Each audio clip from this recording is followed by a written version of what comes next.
walking alone, the streets are empty.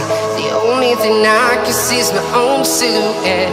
I'm getting stronger, step by step. The clock is ticking, but there's no time for regrets. I've been flying from...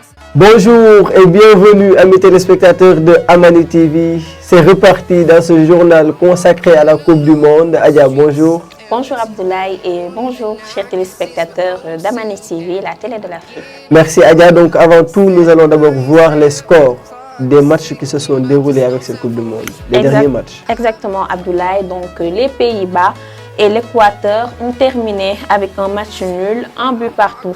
De même que le match qui a opposé l'Angleterre aux États-Unis avec 0 but partout. Pour les matchs du samedi, l'Australie bat la Tunisie 1-0. La Pologne s'impose 2-0 contre l'Arabie Saoudite. La France prend son ticket pour les huitièmes de finale en battant le Danemark 2-1 avec un doublé de Kylian Mbappé. Donc le Japon perd face au Costa Rica qui a gagné 1-0. Un match très mouvementé avec beaucoup de cartons jaunes. Le Maroc bat la Belgique 2-0, ce qui constitue la deuxième victoire des pays africains présents dans la Coupe du Monde. La deuxième victoire des pays africains, c'était d'abord le Sénégal qui a ouvert le bal. Oui, exactement. Donc la Croatie domine largement le Canada avec 4-1. Un match nul entre l'Espagne et l'Allemagne, un match houleux qui s'est soldé sur un but partout. Pour aujourd'hui, le Cameroun a fait un match nul avec la Serbie, 3 buts partout. Le Ghana bat la Corée du Sud 3-2. Le Brésil, sans Neymar, bat la Suisse avec 1-0. Merci beaucoup Adja pour ces scores de ces derniers matchs qui se sont joués à la Coupe du Monde. Et maintenant, place au portrait. Place au portrait. Donc aujourd'hui, nous allons parler d'une autre légende.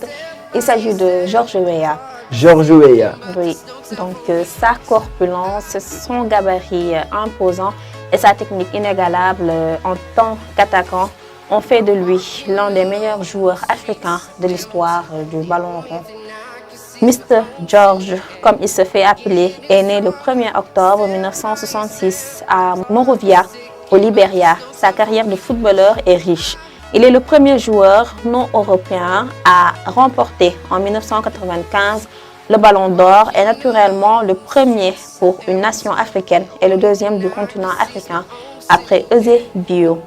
Weah se fait très vite remarquer par les grands clubs libériens, mais c'est en signant avec le célèbre club camerounais du Canon Yaoundé qu'il se fera remarquer à l'échelle internationale. Il a fait beaucoup de prouesses dans sa carrière. Exactement, il a fait beaucoup de prouesses dans sa carrière. Après avoir passé une saison dans l'ombre, Claude Leroy, alors entraîneur de la sélection camerounaise, le met en contact avec Monaco et Arsène Wenger.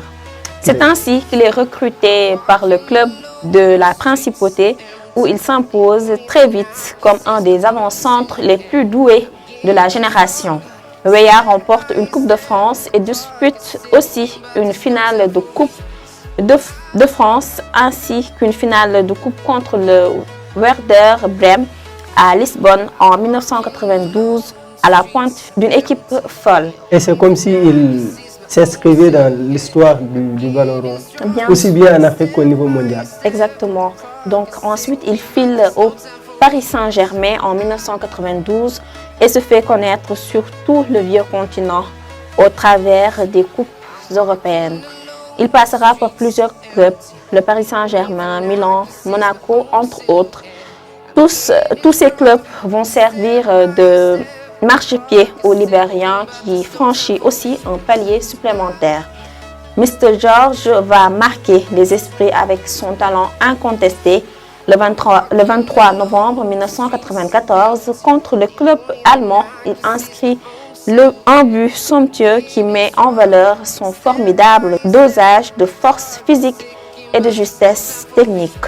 Au cours de cette magnifique campagne européenne, son titre de meilleur buteur en Ligue des Champions avec le Paris Saint-Germain lui ouvre les portes du Milan AC.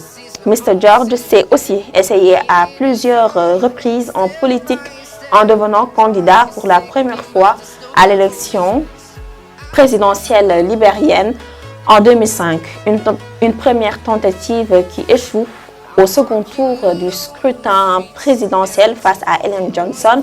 En 2011, il devient cette fois-ci candidat à la vice-présidence, mais le ticket présidentiel formé par Winston Tubman est battu par la présidente sortante.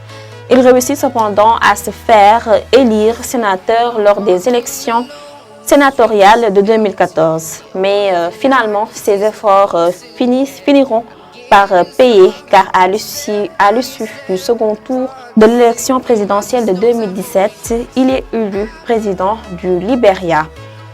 Et on peut dire, Abdoulaye, que son fils suit ses pas puisqu'il est également attaquant aux États-Unis. Il a d'ailleurs montré ses talents lors de la Coupe du Monde en marquant le seul but de son équipe. Donc, ce qui n'a pas manqué évidemment de rendre fier son père. Son père, merci beaucoup Adja. Du terrain de football au terrain politique, il était parti d'attaquant, de footballeur et il est finalement devenu président. Bien sûr, c'est un long chemin. Exactement. C'est à féliciter quand même. C'est à féliciter. Merci beaucoup Adja donc pour ce magnifique portrait. J'espère que les téléspectateurs vont adorer. Alors Adja, maintenant on a une image à montrer à nos téléspectateurs. Tout à fait, une image qui est devenue virale sur les réseaux sociaux. Nous le savons, le Maroc a remporté son match face à la Belgique après le coup de sifflet final. Achraf Hakimi s'est dirigé vers les gradins pour saluer sa mère qui assistait au match. On peut le voir l'enlacer longuement avant de lui remettre son maillot et de l'embrasser au front. « Je t'aime maman », écrit la légende sur son post qui a ému plus d'un.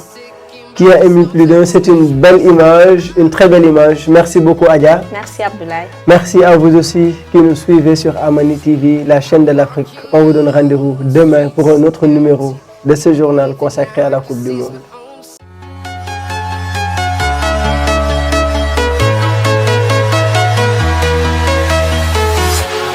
Walking alone, the streets are empty.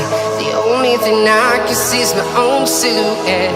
I'm getting stronger, step by step. The clock is ticking, but there's no time for regrets.